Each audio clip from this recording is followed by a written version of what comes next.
माझे नाव बापूजी मुकुंदा पाटील, गाव लांबकानी. डोंगरगाववाल्यांनी मला विणेकरी म्हणून आमंत्रण केलं आणि त्या विणेकरी म्हणून मी डोंगरगावाला गेलो.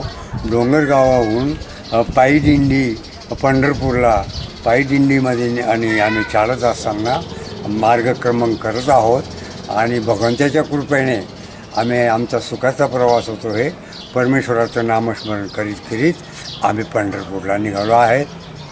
आपलं वय किती आहे आपलं? वय माझी आहे 77 वर्षाचं. मी 1965 पासून या मार्गामध्ये सतत वाऱ्या करतोय, पायी दिंडी जातोय. मी अजून गाडीवर प्रवेश केलेला नाही.